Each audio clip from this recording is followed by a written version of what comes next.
بسم اللہ الرحمن الرحیم۔ اللہم صلی علی محمد وعلی آل محمد۔ السلام علیکم ناظرین۔ ہفتے کے دنوں میں سے ایک دن بدھ بھی ہے۔ اس دن کی اہمیت کے حوالے سے میں کچھ عرض کرتا ہوں۔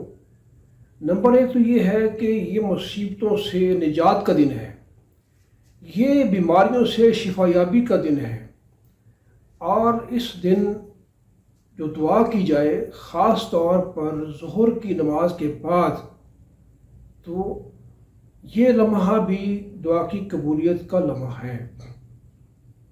اور اسی طریقے سے جو کام اس دن کیا جائے، یعنی جو بھی نیک کام کہ جس کا آغاز بدھ کے دن سے کیا جائے، اللہ تبارک و تعالیٰ اس کام کے اندر خیر و برکت عطا فرماتے ہیں۔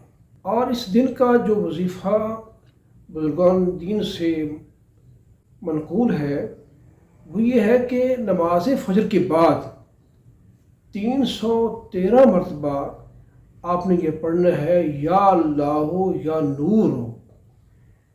تو اس کے ذریعے سے اللہ تبارک و تعالیٰ دل میں نور پیدا کرتے ہیں، گھر کے اندر نور پیدا کرتے ہیں، اور زندگی کے اندر نور پیدا ہو جاتا ہے۔ اور اس وظیفے کی برکت سے اللہ تبارک و تعالیٰ دل کو سکون عطا فرماتے ہیں۔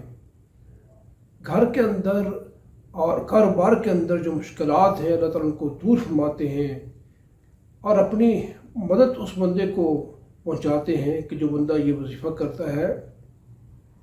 اور اسی طریقے سے اس وظیفے کے اندر دین و دنیا کی بہت سی بھلائیاں پوشیدہ ہیں۔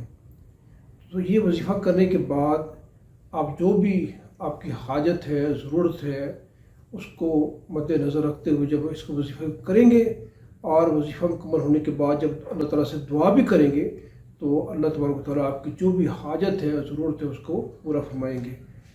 تو اللہ تعالیٰ سے دعا ہے کہ اللہ تعالیٰ ہم سب کے لیے آسانیاں فرمائے، اور آسانیاں تقسیم کرنے کا بھی شرف عطا فرمائے۔ وآخر دعوانا الحمدللہ رب العالمین۔